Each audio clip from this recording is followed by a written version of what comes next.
नमस्कार, मैं हूं वंदना त्यागी और आप देख रहे हैं न्यूज़ 18 राजस्थान। अगर आप गैस सिलेंडर बुक करने वाले हैं, बैंक जाने की योजना बना रहे हैं, ट्रेन का तत्काल टिकट लेने वाले हैं या फिर टैक्स रिटर्न भरना बाकी है, तो ये जानकारी आपके लिए बेहद ज़रूरी है, क्योंकि हर महीने की तरह 1 अगस्त 2026 से भी कई बड़े नियम बदलने जा रहे हैं, जिनका सीधा असर आपकी जेब और रोज़मर्रा की ज़िंदगी पर पड़ सकता है। तो आइए आसान भाषा में जानते हैं कि आखिर क्या क्या बदलने वाला है। सबसे पहले बात करते हैं एलपीजी गैस सिलेंडर की। हर महीने की पहली तारीख को तेल कंपनियां घरेलू और कमर्शियल गैस सिलेंडर के नए दाम जारी करती हैं। अगर अंतर्राष्ट्रीय बाजार में कीमतें बदलती हैं तो गैस सिलेंडर भी महंगा या सस्ता हो सकता है। इसलिए 1 अगस्त को नई कीमतों पर सभी की नज़र रहेगी। अब बात करते हैं रेलवे के तत्काल टिकट की। अगर आप रेलवे रिजर्वेशन काउंटर से तत्काल टिकट लेते हैं तो अब व्यवस्था पहले से अलग होगी।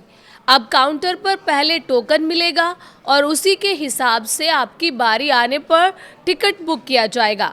इसका मकसद लंबी लाइन और धक्का मुक्की को कम करना है। अब जानते हैं बैंक की छुट्टियों के बारे में। अगस्त महीने में स्वतंत्रता दिवस, रक्षाबंधन, जन्माष्टमी, रविवार और दूसरे चौथे शनिवार समेत कई दिनों तक अलग अलग राज्यों में बैंक बंद रहेंगे। अगर आपको बैंक शाखा में कोई ज़रूरी काम है तो पहले छुट्टियों की सूची ज़रूर देख लें, ताकि बाद में परेशानी ना हो। अब बात एटीएम और डिजिटल बैंकिंग की। अच्छी बात यह है कि एटीएम, यूपीआई, मोबाइल बैंकिंग और इंटरनेट बैंकिंग सेवाएं सामान्य रूप से चलती रहेंगी, लेकिन कुछ बैंक अपने सर्विस चार्ज, फ्री ट्रांजैक्शन की सीमा या अन्य नियमों में बदलाव कर सकते हैं। इसलिए अपने बैंक की आधिकारिक जानकारी ज़रूर देखते रहें। अब आते हैं क्रेडिट कार्ड पर। हर महीने की शुरुआत में कई बैंक अपने क्रेडिट कार्ड से जुड़े नियमों में बदलाव करते हैं, जैसे रिवॉर्ड पॉइंट्स, एनुअल फीस, भुगतान की शर्तें या दूसरी सुविधाएं। अगर आप क्रेडिट कार्ड इस्तेमाल करते हैं तो अपने बैंक का अपडेट ज़रूर चेक कर लें। अब बात ईंधन की कीमतों की। एलपीजी के अलावा विमान ईंधन यानी एटीएफ और अन्य ईंधन की कीमतों में भी बदलाव हो सकता है। इसका असर हवाई यात्रा की लागत पर पड़ सकता है।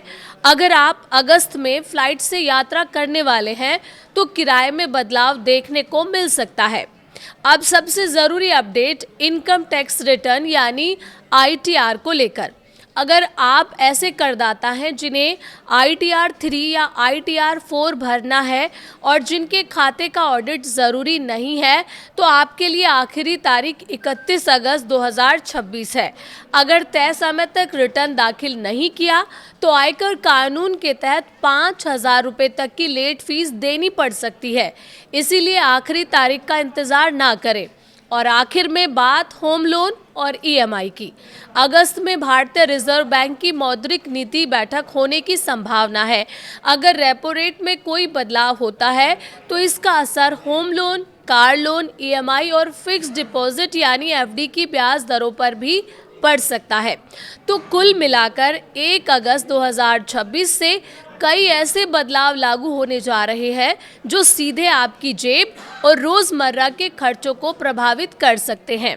अगर अगस्त में आपका gas booking, bank, train, tax या लोन से जुड़ा कोई भी काम है तो नए नियम और नई दरें पहले ज़रूर जांच लें।